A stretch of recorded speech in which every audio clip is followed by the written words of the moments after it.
Hello guys, check. Welcome back to Dom Vlog na.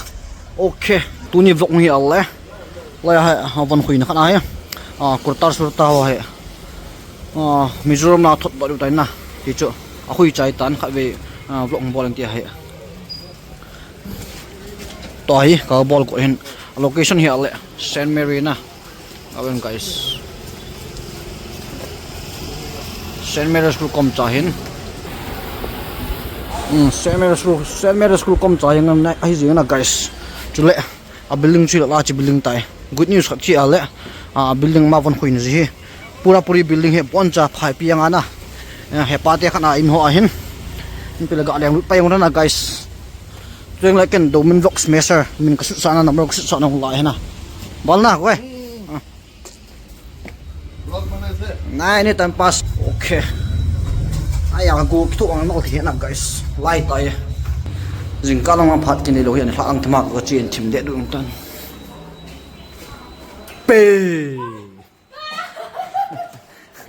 akin ni da nga ki sex lim me ta bin mo la hoya hoya bon chu ta ga bol pai mo te ke chu bu chi à nga ki mo lo kha khang lo te phat no nga lai ta lup lup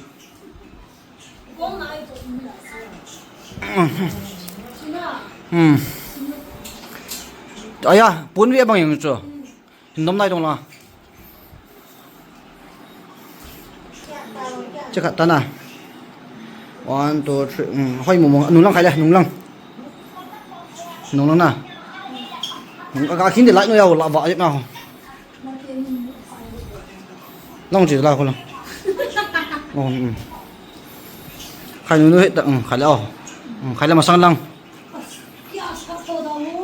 để nhẹ hoài mò mà khai là quay thành lăng cho ba là next đó cha thổ này kia là hiện video ai thì này kia thì shoot cái ball thì hiểu khai là khá nào hỏi thì mua hỏi nữa là cute thiệt gì nghe hả này cái lom là bảo là flop deal là gì này cái lom là flop deal đi hiện việt sắm khá là tôi là việt sắm mà sao tiền kia to nó là mua nè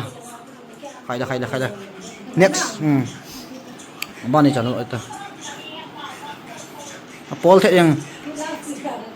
Jessica cho bon cha order hết tam à bon cha order hết tam khai là ready made na nó như khui lâu hay là ready made hành gì rồi hay nữa khai là next tắm mua mồi bỏ bờ jing yang ka thot or tan ti a tu ni je kong len chop he man le sa sa a hoi tong simple the yang ye ama nong ga sei thai lo jon phadi a ngo tek san na yo ama no he ani ho te kho pu da na guys da he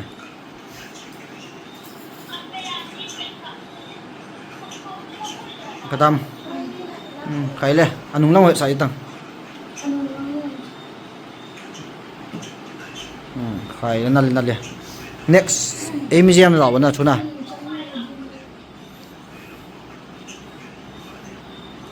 ya hoi ve cute chet eng na ni muk chawang kut nai ta khui nu hoya hoi the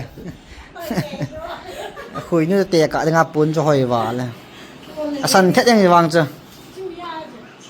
mi ao này lộ người ta để bón cha cho em mi xem họ nó lộ tung rồi đấy nghe cho bằng 5 xem họ mù thế nào guys phải là anh nung long vệ sai tung à đi ra như nung long có hiện tượng là hồi trong xíu cho bằng lùm đi vào chế lùm tụi về nghe lùm đi lùm pì nào anh lấy trong chưa phải là anh nung long à đi ra như thế nào chứ khai le next na sabi si eng anung la ma lang ha ke thei mon ve khai le a hoi anung lang de an cho nang hu ya chong he ka sabi asi nge ama khui na guys dim ta kilom lawan khui thim ke boy a hoi ne ve tong chuna pa the yeng nung lang a hoi ne ve ta cha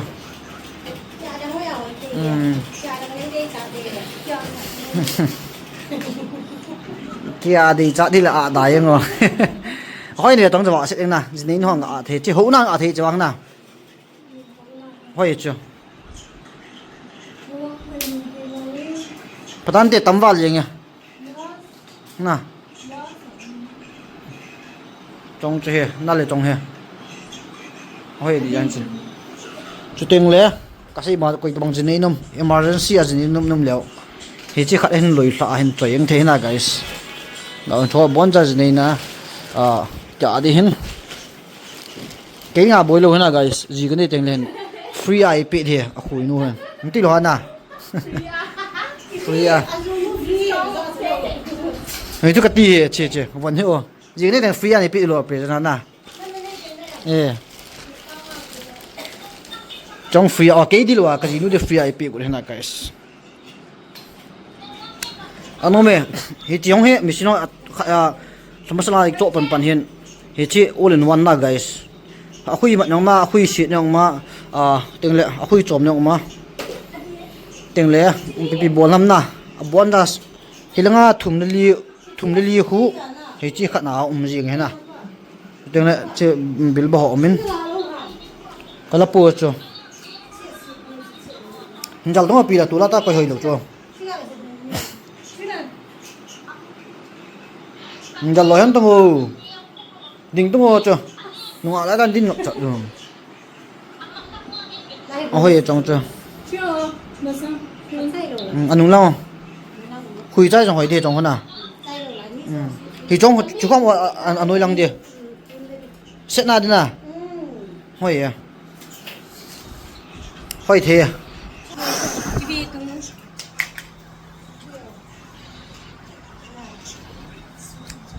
tao cả fresh mồn về tủ lạnh rồi sẽ cái việc tại hen hồi sáng hôm nay gặp phải tìm mò coi tầm băng one day cái khui sọ đúng là day bằng mà cái khui sọ thiếu hen cái chỗ đó thiếu hen à location này cái xây mà masala kan quậy tan ngam thâu hen na Dimapur overbridge sum kum thla le kalsom to banga asial ji lang panga a jekim complex ko hi nge kai le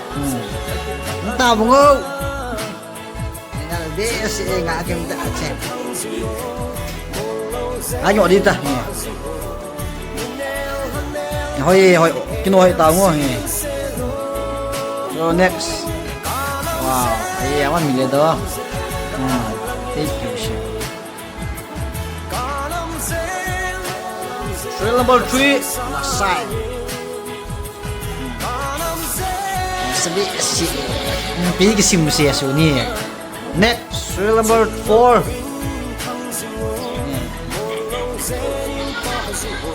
And sabi siya kaile. Drill number 5. Wow. Guys. Kaile không cho có cái tàu. Sabi siya nuhi tungu video ko lang vet yung hena guys tupia na nasat yung tayo na alright nigo chai tam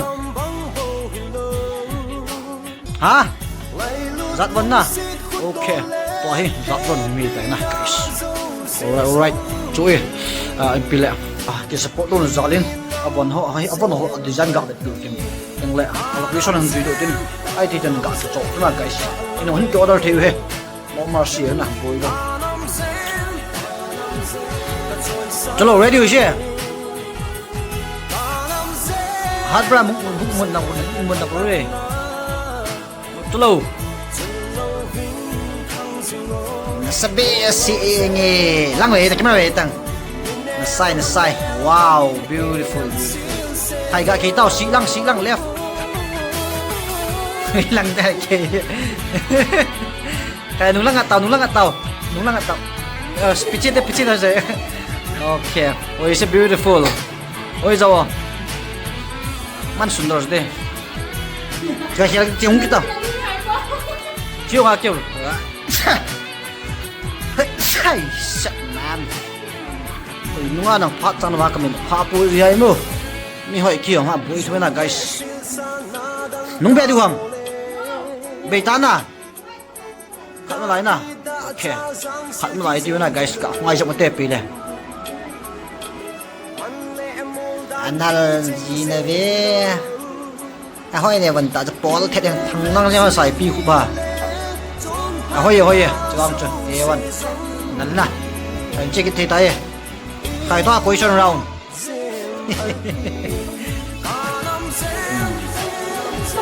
nó sắp bể sẽ em về ok pin lên lại on cái ta này lại này sắp thôi về amo bina guys punya vlog cho wan ta aku mau be ne trời xây trong kẽ mò gì nữa vậy na khai lên nó lấy trong cái lồng nó vẫn khuya cho hơi chụp chật gìงี้thiền sẽ gìงี้nè lom miếng đàn không đàn ok không đâu rồi từng viewer hơn cả subscriber hơn nga để tạo rồi mình khéo spot mò mồi anh sắp bị xị này yang cho nên đi trường buồn spot mò mồi vẫn cho gì nghe vẫn cho gì nang bo an anong lang la yeng loi na khola na cái chụp trên này vẫn chưa nghe khai le nghe serial number 2 nghe cái nó next cho bạn này chẳng chịu na nằm thế chủ thế một lần khát lên nên lại anh khát lại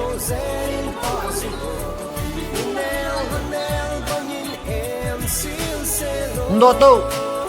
ana sabi si yang kai get wa on board itu fashion shop tu ni tinggi. Nal le. Khat lang pa na. Asi lang na. Anong lang.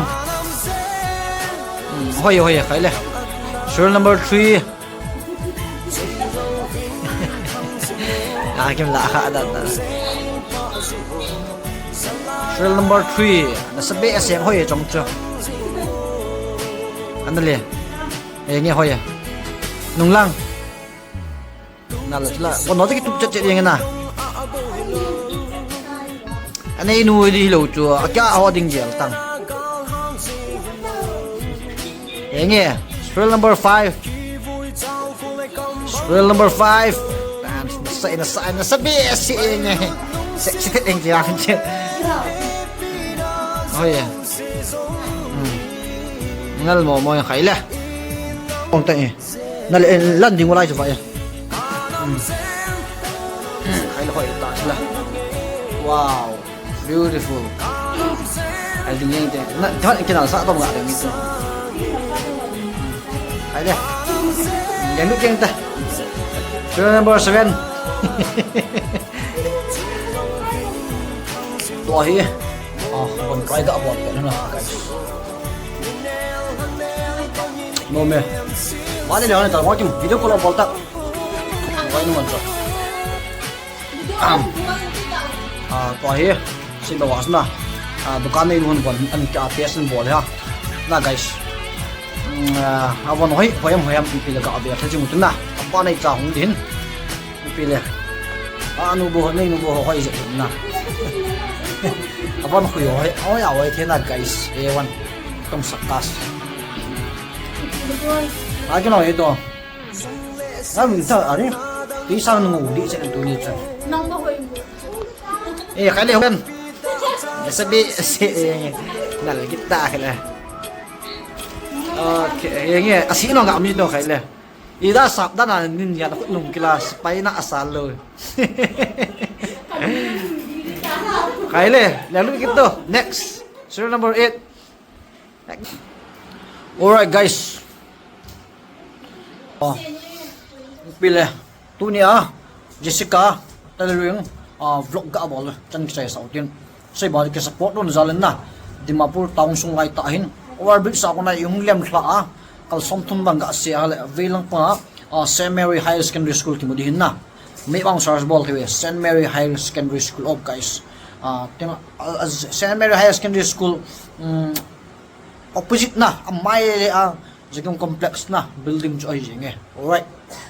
pila YouTube family ho dam se se oten tulahi weather khelai ta na chi un ching thi tan khomang tin puthina ki ngai jung tin na stay safe one chawin dam se se oten domin vlog support jeng ora guys okay pin one chawn dam se se alright check